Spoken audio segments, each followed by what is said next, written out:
Good afternoon. Just like last unit, I have covered on humidification. Today, I will try to cover unit crystallization. So, as you know, crystallization you can cover from the in the masters per to our second section. This is the last unit of our subject, masters per two. I will start from the definition of the this unit crystallization. So, crystallization is the mass transfer operation which involve both heat and mass transfer.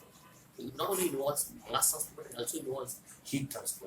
So here what two phases involves. One phase is liquid phase, other phase is crystalline phase. So here mass transfer take place and by which purification also take place and growing of crystals from the super saturated solution is known as crystallization unit operations. So in crystallization unit operations we are getting purification. So what are the application of crystallization in chemical industries? Application of crystallization in chemical industries are so especially if that when we are getting final product in the pure form, then that we are having more demand for that crystal in the market. Second thing is for purification because from impure solutions we are making pure crystals. So for purification, crystallization is very important. Next, for storage, for transportation, for handling, crystallization operation if we carry out, and it become very easy to handle the materials. You can take example of the sugarcane juice. You can take example of the sugar crystals. Sugar crystals are there and we can handle it very easily as compared to the sugarcane. So like that, we are having these 4 to 5 examples or 4 to 5 applications of crystallization in chemical industries. And after this, we will go to the solubility. Generally, in crystallization, very important term is solubility. Solubility means what? Solubility we are measuring in kg per kg. Means suppose sugar solution is we are taking or in that sugar solution we are adding sugar and sugar is 30% in the water. Then solubility is known as 30% of the sugar. In sugar is 30 kg in the 100 kg of the water and it is known as 30 kg of sugar per 100 kg of solvent. So we are having two parts in the crystallization. One is the solute sugar which we are adding as a solid, and second thing we are adding it in solvent water that is a solvent. So we are always defining solubility as kg per kg. 30 kg of sugar in per 100 kg of solvent, pure solvent. Like that we are actually going for measurement of solubility. Then solubility generally as temperature increases, solubility also increases generally with all the materials. So and that becomes the basic principle of the crystallizations. So here we will get that some solubility curves are there. So this is the solubility curves which is very important. This is the basis of crystallization operations. It shows that generally as you will get that here on y-axis we are having solubility of the solute and on x-axis we are having temperature. So for most of the components, as solubility temperature increases, solubility of solute into solvent increases, but it is not remain same for all the components. For some components it may decrease. For some components it may remain horizontal, mean constant. Curve may be horizontal or constant. But generally, as temperature increases, solubility also increases. Next, very important parameter is the supersaturation. So first we will try to get what is meant by supersaturation. Supersaturation is a driving force for crystallization. So without supersaturation solution, we can't get the formation of crystals in the crystallization operation. So what do you mean by supersaturation? So first take beaker. In the beaker of the water, if you add sugar, you will go for addition of the sugar and on and on. And after some times you will get that more sugar will not get dissolved. So that solution is known as supersaturated solution. And that situation is known as equilibrium. When all sugar will get dissolved, but after that sugar will not get dissolved. So that stage is known as equilibrium. And that supersaturation, even after that, if we add sugar, then we will get sugar in the solution, and that solution is known as super saturated solution. Very important thing that to make any crystal or for formation of the crystals, solution must be super saturated. So like that, we have to make any solution super saturated, and only from that we can get the crystals like that. Next topic is that after saturation, so we have discussed definition, application, then we have discussed what is the solubility, then we have discussed solubility curve. Generally, solubility increases with the increasing temperature. Then we have discussed supersaturations. Then we will go for the next topics, methods of supersaturations. So how we can make any solution supersaturated? There are total 5 methods for making solution supersaturated. First, we will go for cooling. So we can make any solution supersaturated by cooling by means of the cooling agents. Then we can make any solution supersaturated by evaporation. So if we evaporate part of one, then we will get more supersaturation in the solutions. But generally, as we did in our experiment, if you remind your experiment, we have carried out an experiment crystallization for one batch. In that, we are going for evaporation followed by cooling. So in brief, we can also define crystallization as evaporation followed by cooling. So that also is very important. So third method for creating supersaturation is evaporation followed by cooling. We are doing in our practical. Next is there we are adding third components which decreases solubility, and that is known as salting. And fifth method is there for creation of supersaturation. Here also we are adding third reagent where reaction takes place, and due to reactions actually solubility decreases and we are getting supersaturation in the solution. So like that, we are having total 5 methods for supersaturations to discuss. Next topic of important topic, I will discuss this important topic of the chapter, that Mears crystallization theory. This theory is given by one scientist, Mears. So you will get these diagrams. Mears saturation theory is given. It gives that here we are having two curves. We are having curve AB and we are having curve this PQ. So what if you read this, you will get that in short that Mears suggests that crystal growth we are getting from AB curve, but that crystal curve just start, but it is not spontaneous. But after curve the PQ, crystal growth is very spontaneous. In Marathi, we are calling it as a uspurto. It is very fast. So generally, what we have to carry out, crystallizations after curve PQ. This curve is in between temperature and the concentration of solute in solvents. So from this curve, we will get how much concentration of solute we have to keep to get spontaneous crystal growth in the crystallization operations. And that idea we are getting from this curve, this theory is known as Mears supersaturation theory. Like that we are having. So then next topic is there, which is very important topics for your coming university examination, yield of crystals. Yield of crystals means what? After end of the crystallization, how much crystal in kg we are getting, how much input is there, how much we are expecting actually, and how much actually we are getting. That division, that ratio is known as yield of crystal. In crystallization theory, it is shown by letter small y. It depends upon different parameters. It depends upon initial concentration. It depends upon final concentration. It depends upon nature of fluid. It depends upon amount of solvent. It depends upon solvent evaporated. So different parameters are there, and from that, without any derivation, one simple formula is there. Y is equal to something divided by something, and that on that only we are having 5 examples of crystallizations. If you keep that formula of yield of crystal by heart, then you can solve any example of the crystallization. So like that we are having. Next topic is there, that is the taking of crystals. Generally, very important one thing is there. If you go during crystallization, if you go for cooling slowly, then we will get large crystals. Large crystals we will get that's why quantity of crystals, the size is more, but quantity of crystals are less.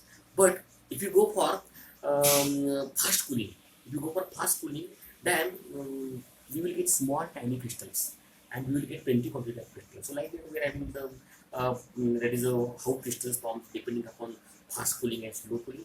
Next, very important word is there, taking of crystals. So many times crystals become cake-like, so that we have to avoid. That depends upon bond. That depends upon its crystal nature, crystal structure, that we have to avoid. Second thing is that magma. Very important word in the crystallization is magma. So if you during your experiment you might have observed that okay, in crystallizers we are having actually mother liquor. Mother liquor means what? Liquid, and in that liquid we are having crystal formation of crystals. So that heterogeneous mixture which contains liquid and crystal in it, that two-phase mixture is known as mother liquor. Okay, so in mother liquor we are getting actually product.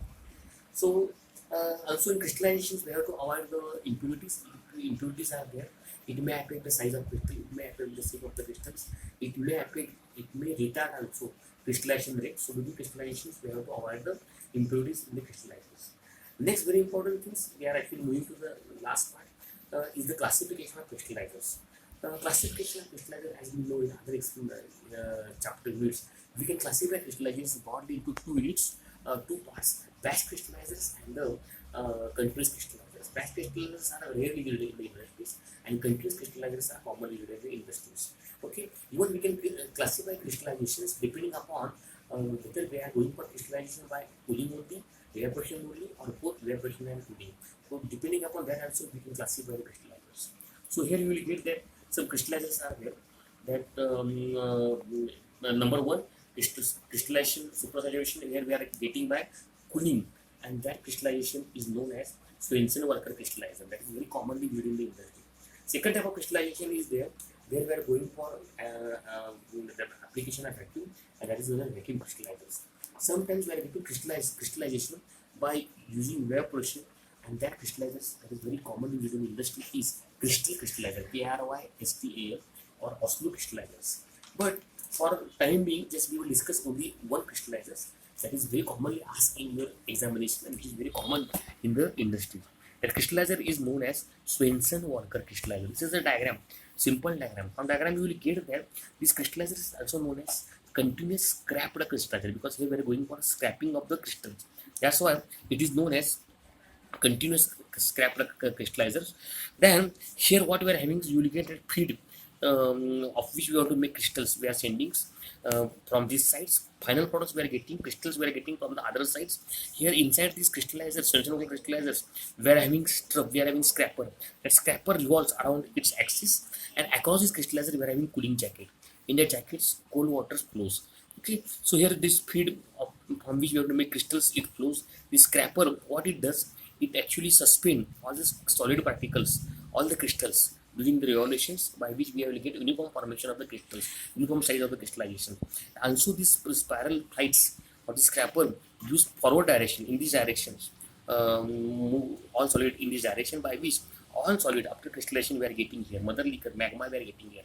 Magma means what? Mother liquid plus crystal. After that we are going for filtration. After filtration we are getting separation of mother liquor from the crystal. So like we are having this, and this crystallizer is very important crystallizer. Second important crystallizer is we have, that is the Oslo or crystal crystallizers. You just go for these two crystallizers, there is no need to go for other crystallizers.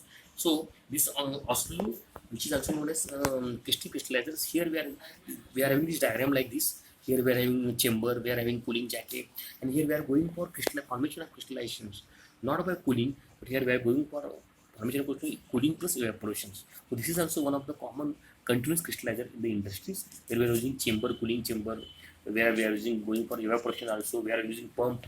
Okay, so we also go for Oslo or crystal crystallizer. So other crystallizers are here, vacuum crystallizers we can do at our own, like that we can have. Second last topic of this chapter in short is material and energy balance in crystallizers. Last time this question asked actually. So this is a simple diagram, material and energy balance in crystallizers. So we will get that material balance always start from the input is equal to output. So input we are sending here from these sides, and from this side we are getting output. So output feed is the, we are having feed is one of the only input. Then from this feed, after crystallization, what we are getting? We are getting first is the crystal formation of form. Then we are getting liquid part, which is known as mother liquor, and also part of the solvent we are sending, which we are using to the atmosphere. So material balances feed is equal to solvent lost plus crystals plus mother liquors.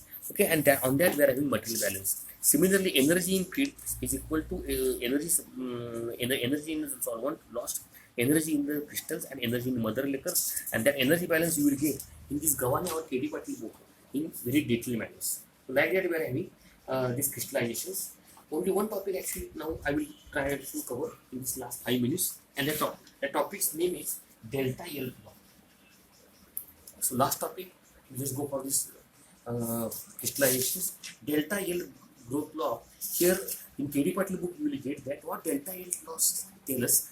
Delta L law is given by one scientist, McCabe. McCabe has shown that crystals that are geometrically similar,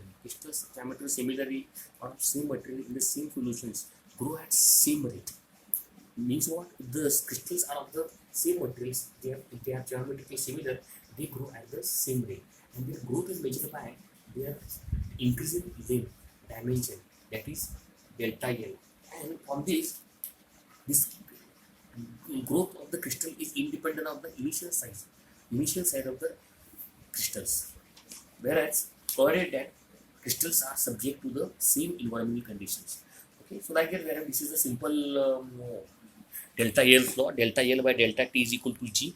Here delta L means increase in the length of the crystals. Delta T means time, and G means growth constant, which has unit. G is a constant in mm per h. So like the delta L clock is the very important topic of the crystallizations. So overall, I will go for summarize. Okay, you just go for three core topics. Number one, yield of crystals, very important.